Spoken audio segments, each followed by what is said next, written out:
کنترل روم قسمت 12 این برنامه مخصوص یسارتی‌های عزیزه. پس ایرانیای بزرگوار سوالی رو پرسن پاسخی داده نخواهد شد و دلیلش اختلاف سطح نگرش سیاسی ریاست‌پارتی هاست.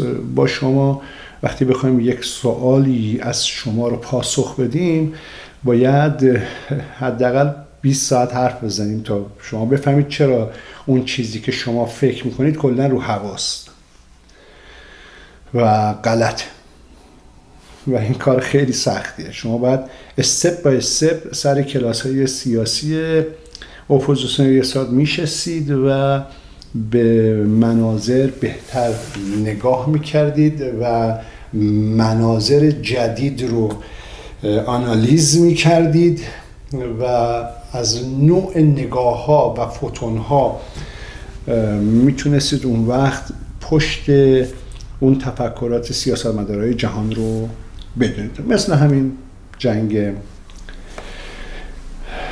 حماس و اسرائیل که شما تا صدها سال هم بشینید متاسفانه نتیجه رو متوجه نمیشید. اصلا سند همین که شما ایرانی ها و خیلی از کشورهای جهان نمیتونن مطالب سیاسی رو متوجه بشن یا سطح سواد سیاسیشون متاسفانه کمه، همینی که همه بدبختن دیگه. خیلی ساده است دیگه. یعنی تمام دختر پسرهای جهان مثل سگ و مثل خر در جهان دارن کار میکنن، به نون شبشون محتاجن، یک عده بسیار قلیلی در حال خوردن. همین سند است که مردم کره زمین شعور سیاسیشون کمه. و چرا پاتریوت تولید شد؟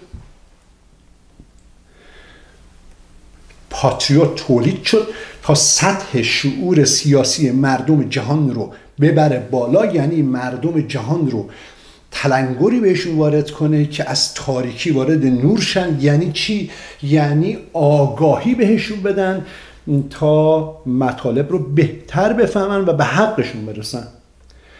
اولین چیزی که شما مردم نمیدونید که خیلی کوتاه توضیح بدم و بعد بریم سراغ ریاست‌پارتی عزیز، اینه که شما اصلا نمیدونید که ملیگرا، میهن پرست، سکولار، عرضم حضور شما که دموکرات، جمهوری خواه، پادشاهی خواه، سلطنت طلب و هر چی به این اضافه کنید، اینها فقط به درد این میخوره که بشینید رو دستشویی تو دستشویی و به افق خیره شید. تنها گزینه خوبش اینه. مردم جهان، هر فردی در کره زمین به دو قسمت تقسیم میشه. این فرد یا یک دینی داره و یا یک نگرش سیاسی. یعنی یک رستوران داره، مهم نیست، رستوران داره. وقتی که رستوران داره این فرد سیاست داره، سیاست مداره. چرا؟ برای اینکه میدونه که با گارسونش باید چجوری حرف بزنه، با افرادی که اونجا دارن تمیز میکنن چجوری حرف بزنه، با اونی که میخواد بیا تاکسی چجوری حرف بزنه، با پلیس چجوری حرف بزنه، به آشپزه میگه غذا رو یواش بده بیرون. چرا؟ چون جمعیت پشت در وایس، مردم خر دیگه فکر کنن چقدر اینجا شلوغه. همین اینا رو یعنی اگه سیاستمدار نباشه نمیتونه در سیستم مادی موفق باشه. و حتما یه دینی داره. یارو میگیم شما کی هستی؟ میگه ما ملیگراییم. همین آدمو بیاری جلوی من چوب بکنم تو کونش، داد میزنه، میگه یا ابوالفضل، میفهمیم دینش اسلامه. شیعه است. یه چوب دیگه بکنی تو باسنش فریاد میزنه یا جیزس، میفهمی دینشه.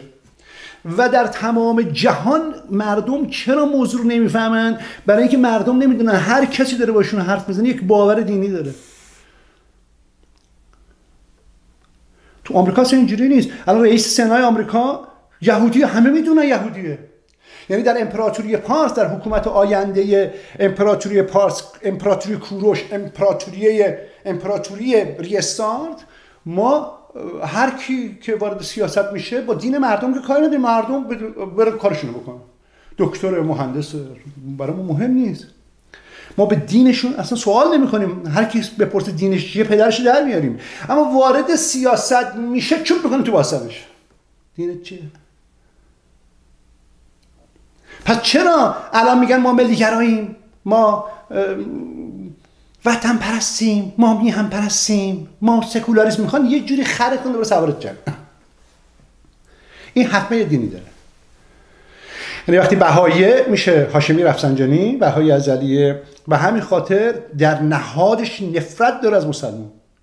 ضربهشو جایی که باید بزنه بهت میزنه. و فقط هم تو جهان سوم مردم اینقدر نمیفهمن که یارو فکر میکنه هر کی ریش داره با عقیق مسلمانه.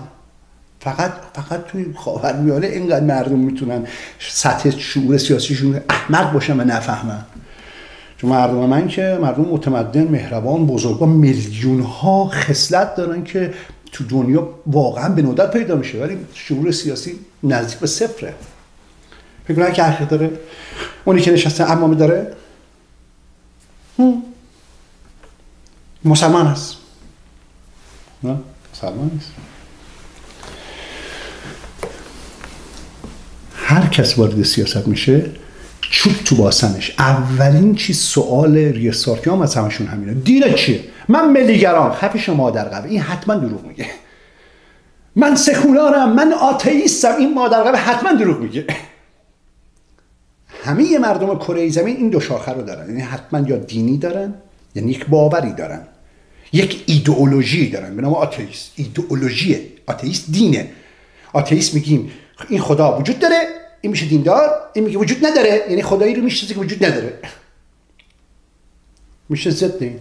پس هر عملی و عکس العملی در فیزیک خلاصه میشه. این فیزیک بهش میگن فیزیک کلاسیک. شما تو دنبال فیزیک کوانتوم، این تو فیزیک کلاسیک شما حتما احمقید. نه اینکه ربط نداشته باشه، ولی ربط نداره. اصلا انتخاب هایی که توش وجود داره متفاوته.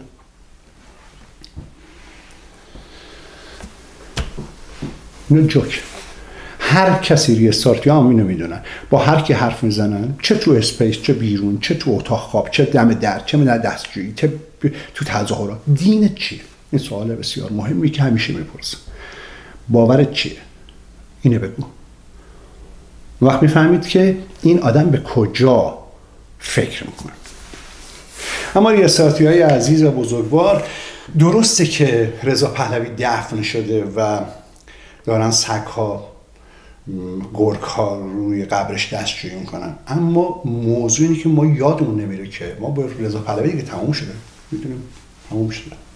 نه پروموتش میکنیم، نه باش موافقیم، نه باش مخالفیم. برای مهم نیست، اون تموم شده. اما کسانی که با رضا پهلوی جلسه گذاشتن که بازیشون تموم نشده. بازی تموم نشده هنوز. ما رسما چند تا مورد گفتیم. یکی از اون مواردی که گفتیم اینه که ما اعلام کردیم این خانواده تروریست. سوالمون از نتانیاهو هم این بوده: شما با یه خانواده تروریست برای چی جلسه گذاشتید؟ این نظر شما هست. خب پس گوی زد نباید بخوره دیگه. اگه من فردا با حماس جلسه بزنم نباید ناراحت بشه. حماس ما تروریست میدیم، شما گو میخوری تروریست میدونی. این سواله من. ببین اگه فوش باشه اینجوریه دیگه، چون یک رهبر میلیونی داره با یک رهبر یک کشور صحبت میکنه. من حکومت دارم. یاد باشه من اصلا تفاوتم با رضا و نزا و قضا اینه که من حکومت دارم. یعنی آلردی مینیمم 15 میلیون طرفدار محکم در کشور دارم، مینیمم. و حکومت امپراتوری پارس رو دارم، یعنی شکل دارم، قانون اساسی دارم و وزارت خارجه رو چیدم. یعنی سیاست خارجی کاملا چیده شده است. میدونم میخوام چیکار کنم. من تنها کسی که میدونم میخوام چیکار کنم. برای همین یه خورده هم با بقیه متفاوتم. یعنی ممکنه که یه سری پاتریوت میهن پرست در داخل آمریکا از اوکراین دفاع کنن و من به اوکراین حمله میکنم. این خیلی ساده است، خیلی موضوع ساده است. جمهوری اسلامی از اوکراین دفاع میکرده، ما به اوکراین حمله میکردیم.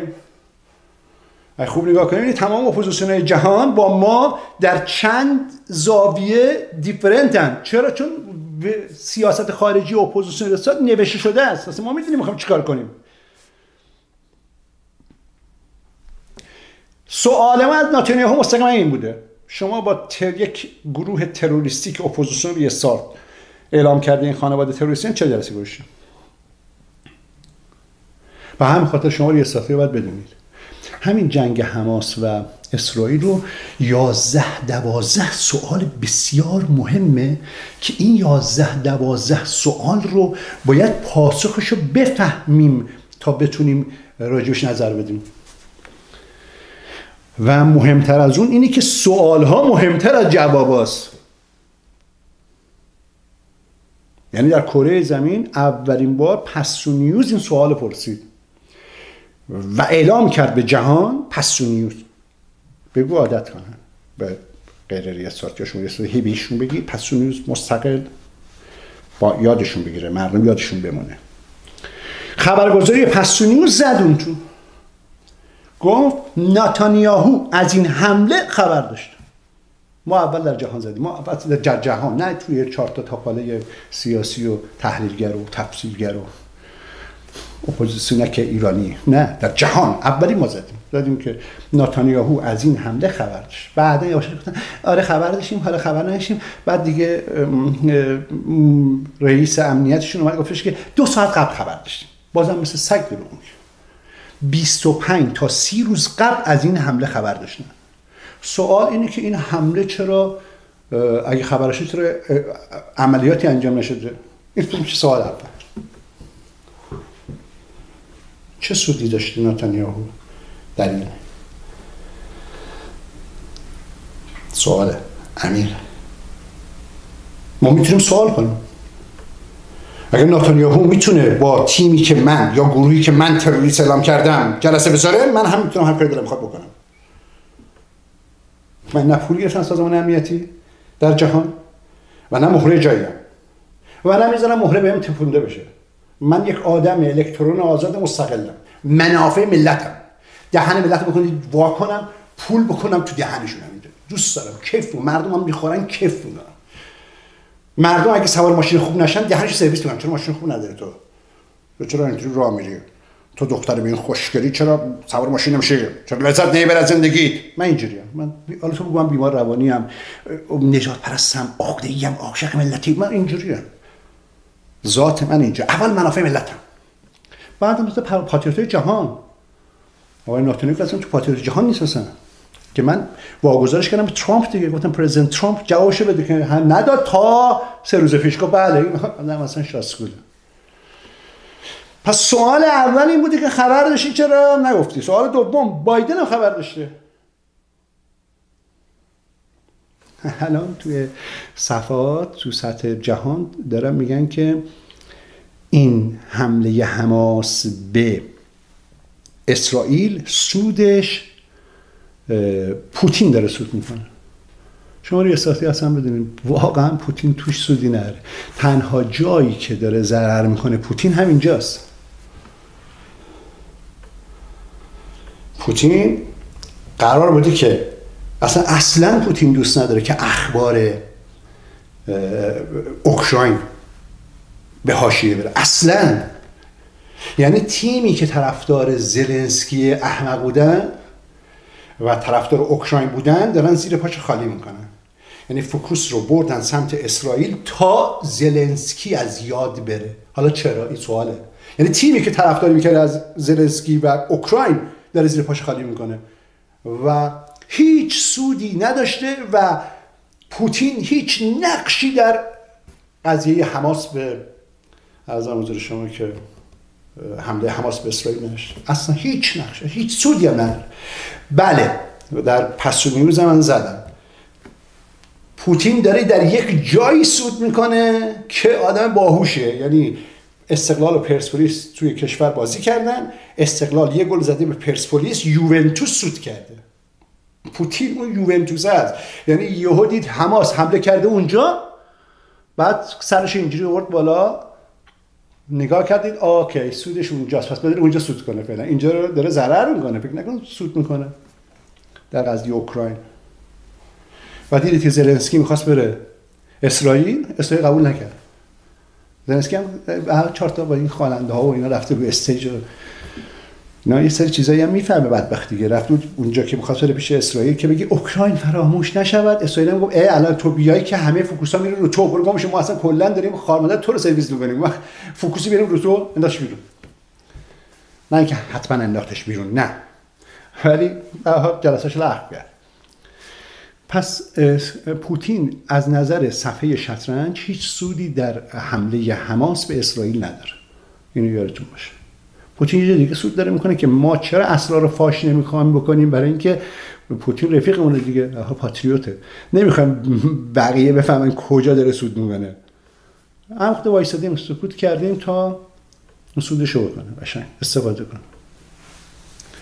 پس برای قضیه حماس و اسرائیل باید شما چند تا نکته رو بدونید. نکته سوال، چند تا سوال بدونید و جوابش هم باید بدونید. فقط سوال کافی نیست، ولی سوال مهمتر از جواب است.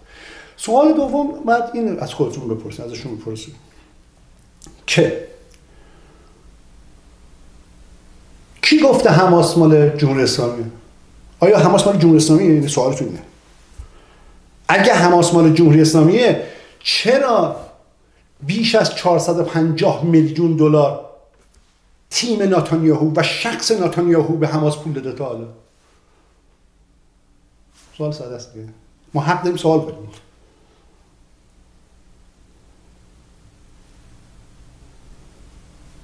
اگه حماس با مال جمهوری اسلامیه چرا نتانیاهو و تیمش پول دادن؟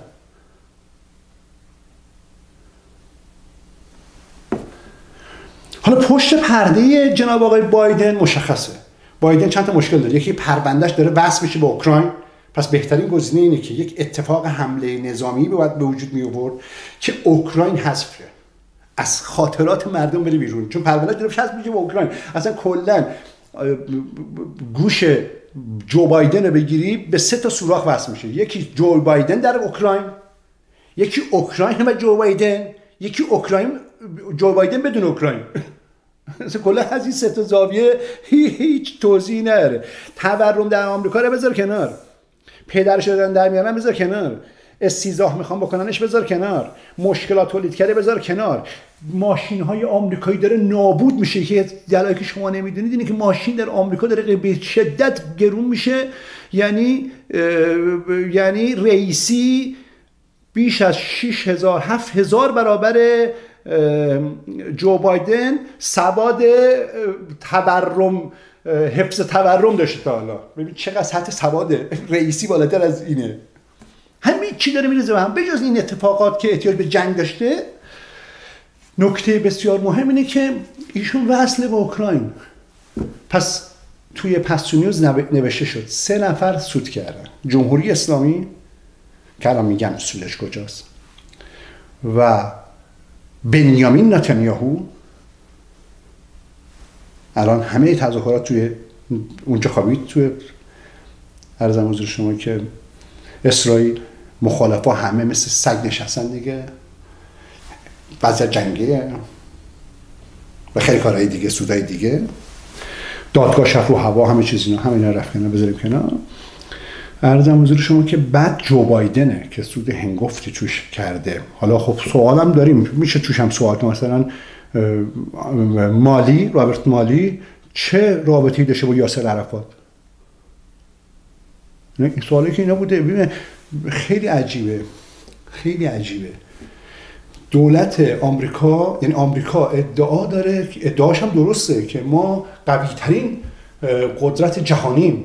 بعد تو هر جایی من اصلا برش کنم، اصلا FBI و CIA اینا بذار کنار، من چشامو ببندین ببرین تو پنتاگون، میرم در هر اتاق رو وا میکنم، 5 دقیقه اون تو باشم مچ یارو رو میگیرم. هر جای سوراخ داره و یک منفذی داره و داره اطلاعاتش خارج میشه.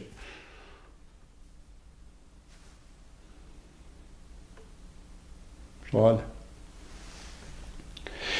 جمهوری اسلامی هم سود بسیار زیادی کرد. یادتون باشه اگر حتی اسرائیل الان بیاد و ارزم حضورشون غزه رو بگیره، تک تک غزه‌ایان هم بکشه،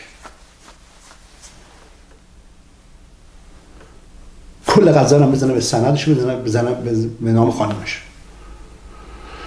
بازی رو باخته.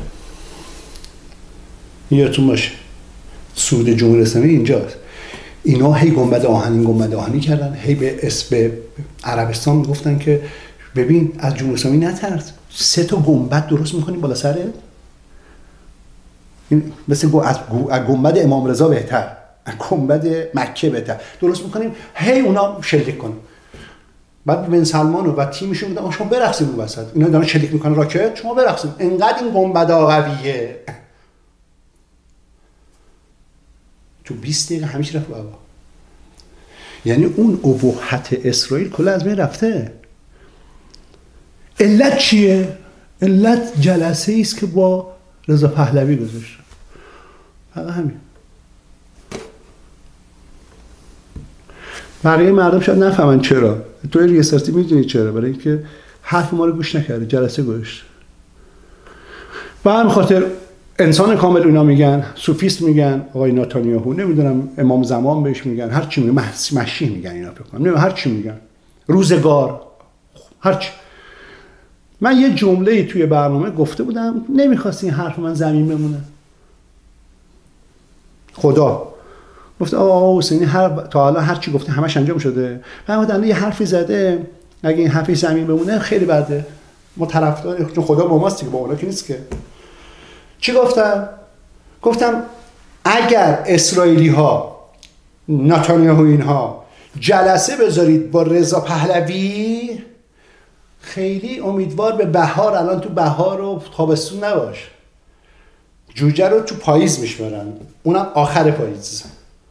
و همین خاطر برای اینکه حرف من خراب نشه، خدا زنگ زد جبرئیل که آقا برید حماس اگه حمله میکنه پاییز حمله کنه، که حرف آقا حسینی سند شه، که مردم دنیا بگن آقا ببین هرچی گفت، چون همه هرچی گفته شده، حالا اگر مثلا پاییز حمله نشه، زمستون حمله شه، اون وقت میگن ببین آقا حسینی که پاییز جوجه رو آخر پاییز میخورن، پس حرف از پاییز داره، چرا پاییز حمله نکردن حماس؟ همون یه خورده زودتر خدا انجام داد دیگه، گفت این تاریخ انجام داد، تاریخی که آقا حسینی گفته. هر کس با این خانواده تروریستی جلسه بذاره، خار مادرش میدیم رو هوا. اون خانواده مهمه، نه ما دنبال بهانه‌ایم. ما دنبال بهانه‌ایم که فقط خار مادر آدم‌ها رو بدیم رو هوا. همین. نمیتونیم. خوب که نگاه کنیم می‌بینیم که میتونیم. این خاورمیانه اون خاورمیانه است. از 25 دسامبر 2018 دنیا همون دنیاست.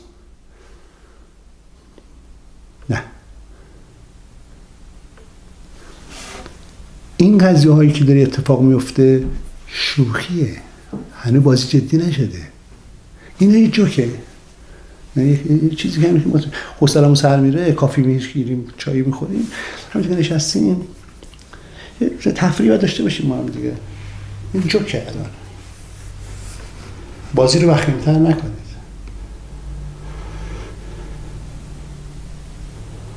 شما ریاستارتی واقعا اگه نمیدونید بدونید. خیلی میدونم نبایدم بخندید وقتی من حرف میزنم، این حرف چون حرف مهمیه.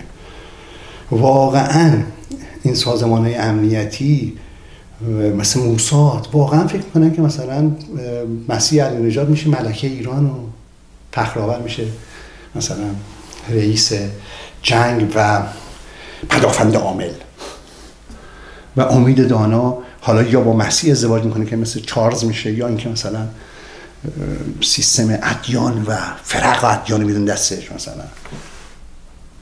به خدا اینجوری فکر میکنن. رئیس موساد او خانومه گفت کوروش به ما کمک کرده بود و ما را از دست زرتشتیان اون دوره فرعون نجات داد، نمیدونم چی کار کرد، از اسارت ما را نجات داد به قول خودشون. حالا هم ما میخوایم این تلافی رو انجام بدهیم و مملکت رو بدیم دست کوروش. یعنی اینا واقعا رضا پهلوی کوروش میدونسته. این واقعیت. شما ریاست سطح سواد و شعور این اولاغا رو ببین چقدره. واقعا اینجوری فکر میکنن. بعد فکر کنم ملت اینو همه گاون.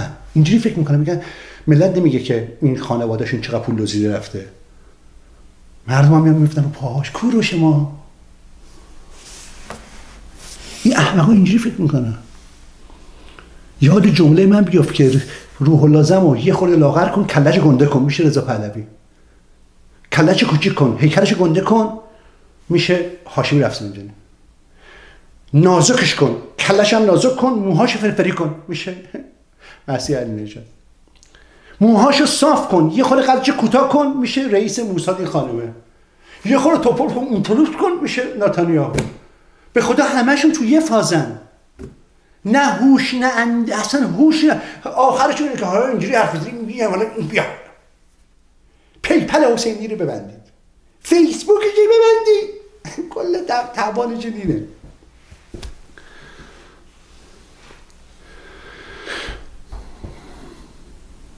باور کنید واقعیت امر اینه که اینا اینجوری فکر میکنن. آقای نتانیاهو عزیز، قربون شکل ماه نشست، شما میخواستید به ایران حمله کنید، بمباران کنید ایران، خودتون گفتید، و رژیم جمهوری اسلامی رو بردارید. پس میخواستید وقتی میخواین رژیم جمهوری اسلامی رو بردارید که الان اگه نمیدونی عددو بهت بگم چون ممکن ندونی، 46229 نفرن کل حماس. 46229 نفر.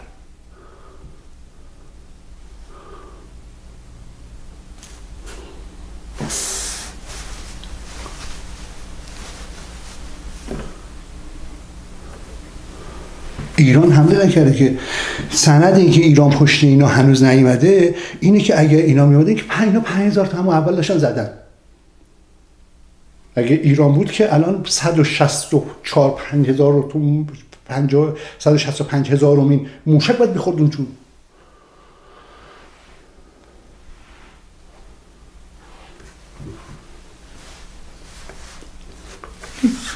یه گروه کوچک، یعنی باور کن بخوام قسم بخورم، یعنی تعداد حماس به تعداد طرفداران اپوزیسیون سار در اصفهان هم نمیرسه، چه برسه کرج.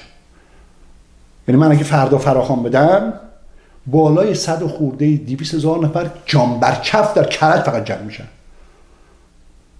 کل حماس اینقدر. شما اینجوری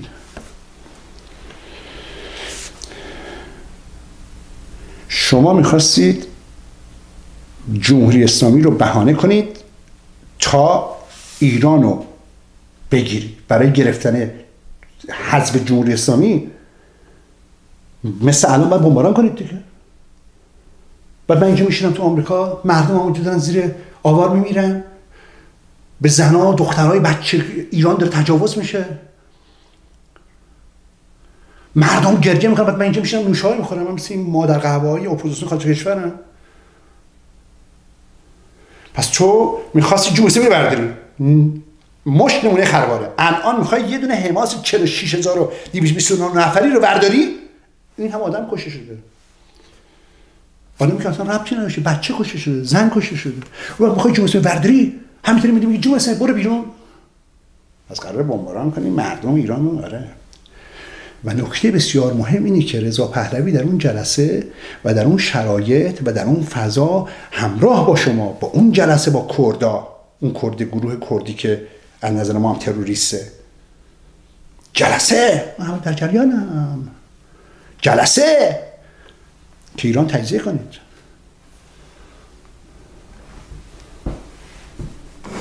الان یارو یهودیه، شما که پایتخت اورشلیم رو تبریک گفتی بعد ترامپ، اما مردم اسرائیل کاری نداره. اعتقاد اپوزیسیون اسرائیل اینه که اورشلیم اون قسمتش مال جناب آقای، یعنی بیت المقدس هستن روی سیستم تفکری ما مال یهودی هستن بوده. همینطور که بیت المقدس مقدارش برای مسلمان هست بوده، 1400 سالی که هست. محمد اون بر نماز میخونده، بعد برگشته به سمت کعبه.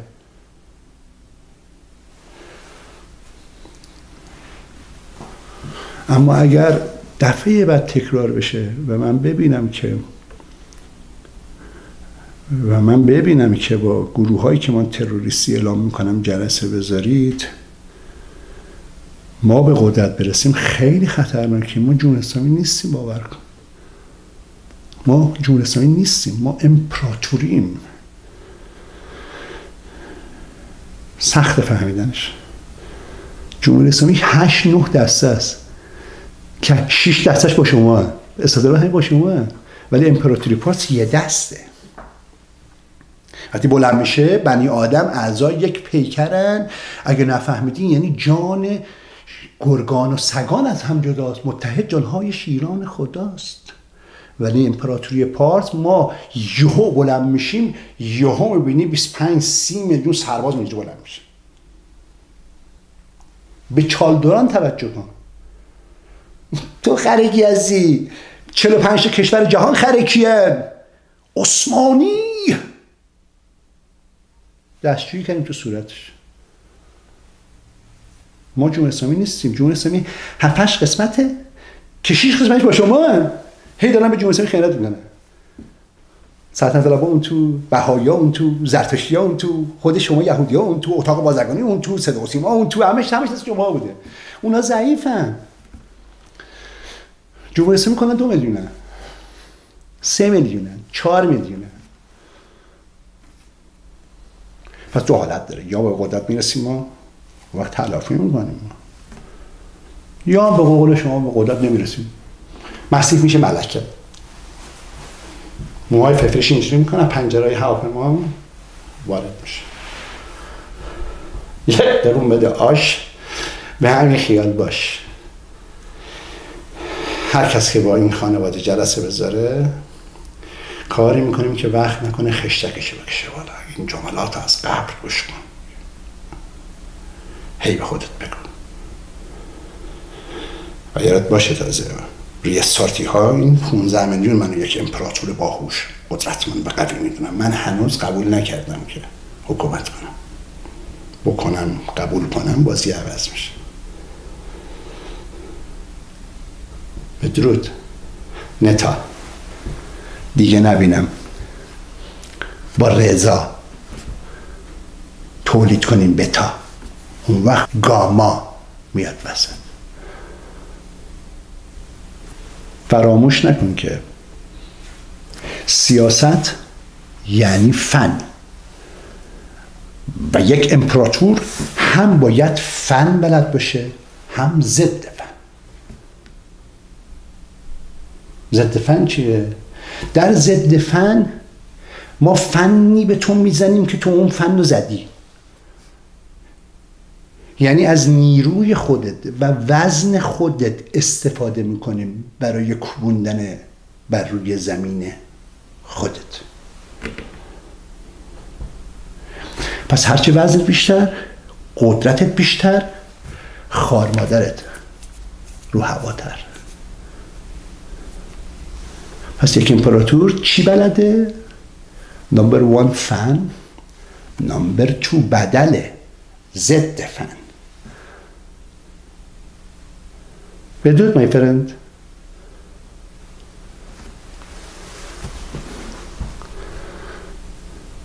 بدرود نتا. نیا.